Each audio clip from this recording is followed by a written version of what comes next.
Hey everybody, well welcome to the Lunchtime PGG Rights and Seeds Facebook Live again. Welcome back, those of you that have joined us before. My name's Charlotte Westwood. I work with PGG Rights and Seeds as the in-house vet and nutritionist. And with me today is Wayne Nichol, who won't need a lot of introduction for many of you tuning in today.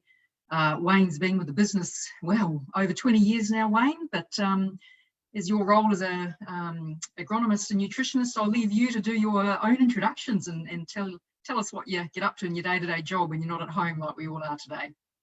Yeah, thanks, Charlotte. It's good to be here. We have done 20 years now. So the first decade of my life, work was spent at the research centre doing the old product development with the new cultivars coming through. But with the merger of PGW and Wrightsons, we ended up heading back south towards the home farm on the Torrey Plains. So nowadays we work right across the whole of New Zealand, just talking to farmers, the retailers, the consultants and everybody else, just anything to do technically with forage pretty much. So yeah, that's me. So yeah, we get to see a bit of the country when we're allowed out, to be fair. Not just at the moment, but no, we're fairly quiet. Soon. Indeed.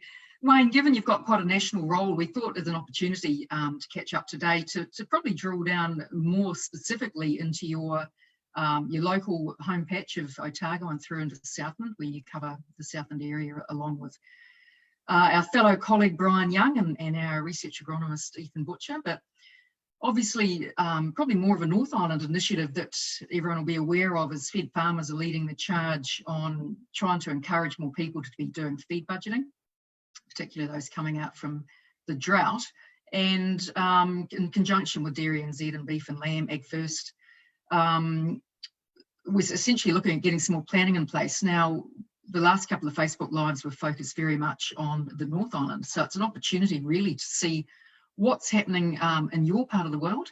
How's the season been looking? Drought, no drought, too much rain, not enough? Just an opportunity to fill us in, some local goss. What's happening? Yeah, you did right. We hear a lot about the North Island, even the upper South Island have been in the drought situation for quite some time. We're a little bit lucky here in Otago. We're generally pretty good. We've had pretty good weather all the way through, but I guess where the real problem is probably South Otago and Southland. Unfortunately, they had very heavy rainfall right from early spring right through, and that's had a number of implications, unfortunately.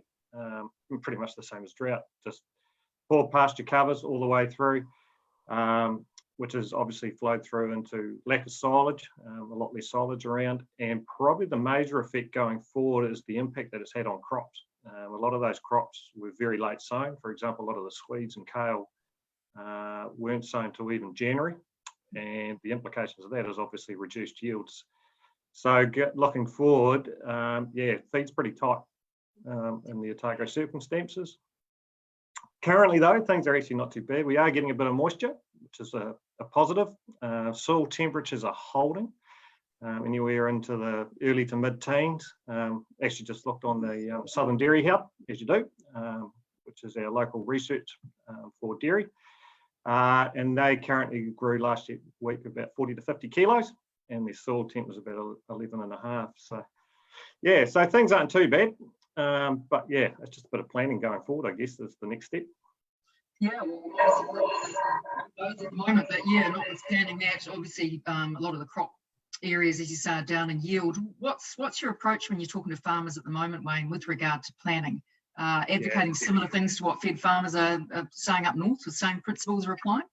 Yeah, it's the same old thing. Planning goes a long way, and better to do it early than late, better to be active rather than reactive, as it always is. And I guess that's a feed budget. We all talk about feed budget, and alongside that, obviously financial. A lot of farmers now will obviously be doing strategic decisions, whether to be, for example, drying off. Some of that's been complicated because of COVID, of course. Some of those options have been taken away, and potentially, certainly for the next few months, we are looking at having to carry more stock than we normally would, because there's just simply not that disposal that we normally would to decrease numbers. So I guess, yeah, planning going forward, taking a bit of a stock take of what we've got feed on hand would be the first point. And certainly for us, it will be looking at measuring winter crops. And we'll certainly be having some posts very shortly about how to to go about that, doing yourselves. We're not quite sure what level of interaction we will be able to have with people going down the track. So, but by all means, talk to your local retailer, consultant, etc., about getting advice on how that occurs, as well as what we'll post in the next few days. And the other thing we can do right now is actually measure feed quality, things like baleage and stuff. We've talked to Hills, and I'm sure there's other labs doing the same thing. So they're still active, and you're certainly allowed to do, or certainly can still get your dry matters tested and feed quality. So now's a great opportunity to start pulling those sort of things together. Seems to very much balance that feed budget where your demand's increased when you're stuck with capital stock or cull cows that can't get away. So you mentioned supplements, Wayne, in terms of availability of supplements in the Otago Southland area. A lot of baleage out there at the moment. How's it looking? Yeah, I wouldn't say it's a lot of baleage. There's certainly a wee bit around baleage / silage. Again, it's probably best to do that early, as it always is. It's never going to be cheaper. Obviously, the price goes up the more we go into winter. Doing it now gives you a little bit more chance to be a bit more selective about what you actually buy. If you tend to leave it too late, it's whatever's left over. Opportunity, just like before, to do some feed testing. Don't just buy sight unseen. Go, if you can, go and have a look at it, or even just get a feed test done on it and get some quantification of what you're buying. You don't want to be buying water, you're buying dry matter, and quality dry matter if you can. There are some other sources of feed, obviously. Grain has come off, particularly in the south now, so we've got byproduct from the grain. We've got the straw, so, and that's certainly for dry mixed age cows. That might be an opportunity there to use some of that. And if we can't find baleage and straw, then we start having to look for other concentrate type feeds, and that can be a little bit more complicated, especially at the moment with the availability and price quietly going up as well. So, yeah, just taking what we've got. But yeah, again, do the check what silage you've got on hand. And for those guys that have been damaged by the flooding earlier on, one thing I would encourage is looking for spoilage. It's, now that we've moved on from the flooding, it might pay just to double check that that bale's still entire and the quality's still there. There is Facebook nutrition group. There is an article in there about how to assess your silage and baleage for spoilage. I suppose if we circle back onto the pastures and crops, Wayne, we've already had a couple of Facebook lives just discussing opportunities for last minute, plugging feed gaps by just boosting any, like trying to bulk up pastures and crops that you have there now. What's your thoughts around last minute opportunities, taking advantage of those warmer soil temps to really push some feed ahead of us in terms of crops and pastures in the ground? Yeah, it's a really good question. And obviously some of those posts earlier on, especially from the North Island, they've captured some of those opportunities. For the south, obviously we're well down the path now because we are starting to cool off and some of those opportunities are gone. But I guess in the meantime, it's, again, anything you can do to grow more pasture is a good thing. Tools like nitrogen, strategic nitrogen, obviously for both pasture and crop, is certainly a tool that we can use. Shouldn't dismiss things like ProGib, gibberellic acid, so there's potential for growing a bit more feed there. Checking the crops that we do have, making sure there's no factors that that we can control, are controlled, things like weeds and pests and insects, that we are dealing with those at the moment. Try and keep the crop as healthy as possible. Stitching up, absolutely.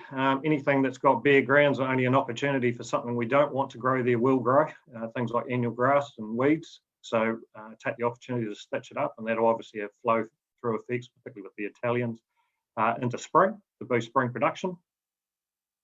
So we've still got those opportunities coming forward. Crops, that window's starting to narrow. Still quite a bit in the North Island of things like Italian ryegrasses, the annual ryegrasses, oats. Further south, we've still got a bit of rye corn going in as well. But again, as it gets cooler, that opportunity starts to disappear. Still some permanent grasses that we heard about going in up north where it's a bit warmer. But again, that window's really closing as well. So probably the best opportunity if you are going to do it's going to be those Italians and the oats. And probably the proviso on all that is if it's not in the ground now, it takes time for that stuff established. So if you are doing your feed budget, it's always good to be realistic about what sort of yield potential that we might get. So just being realistic. We've only got a short window to actually grow stuff before winter. So one question is very commonly, Wayne, late applications of nitrogen just to give those winter crops a bit of a kick in the guts. How late can we go before we run into concerns around nitrate? Can we get well into April, or is about now the cut-off point, or what do you advise? Yeah, there's probably, and I'm not a fertiliser specialist, but there's probably a lot of points that go around that. Expectations about what sort of response rate we'll get to that nitrogen. Obviously, if we're above 5 to 7 degrees, we're still going to get some response from it. How much background nitrogen we've got. We're pretty flushed out because of all the rainfall anyway, so we don't have a lot of background nitrogen in the ground anyway, so we're going to get a fairly good response there. Further north, obviously, they're just recovering out of the drought, so you've got to be a little bit careful because, of course, it's pulling a lot of nitrogen on that new regrowth, so we don't have to be too ambitious for a start.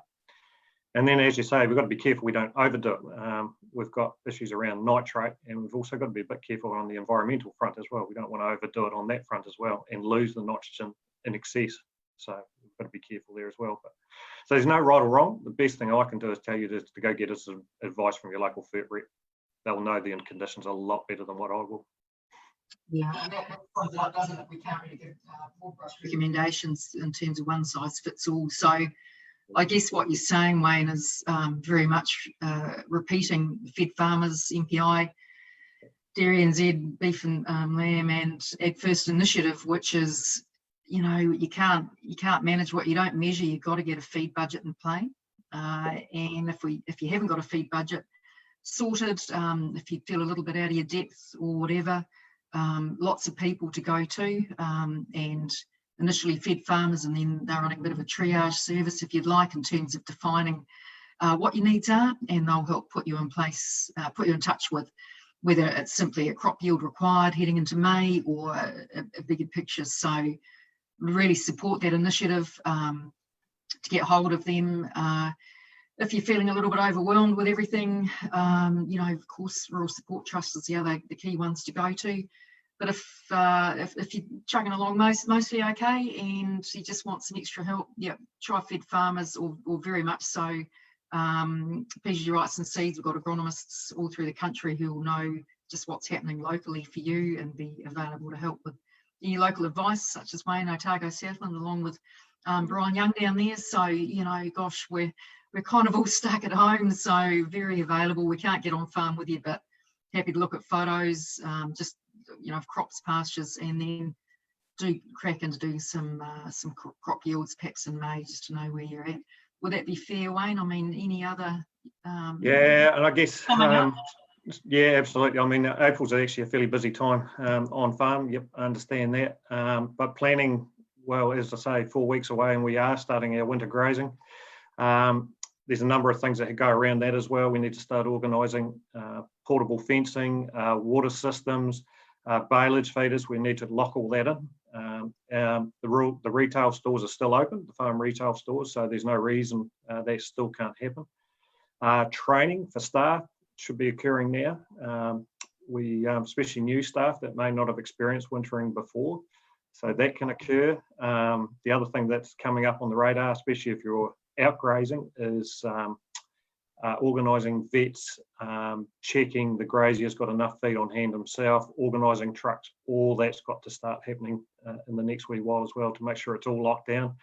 If you are going to buy feed, I'd really suggest doing it now, getting on and organising that. The trucks are probably going to only get busier, especially if the meat chains start opening up again, and we've also got cows having to be moved, and then of course we've got dairy cows on the move off for winter grazing, so trucks are going to get especially busy. So all that sort of stuff needs to be really organised in the next 2 to 3 weeks to make sure all that happens. So yeah, a very, very busy time. I guess one of the key things, probably just to sum up a little bit, is that whatever we do now, we're protecting next season's production. So just making sure that we've got the condition scores now that we've got on cows and ewes, that we're protecting that for next spring. So it's all about making sure that we're not going to have a flow-on effect into next season, doing the best we can.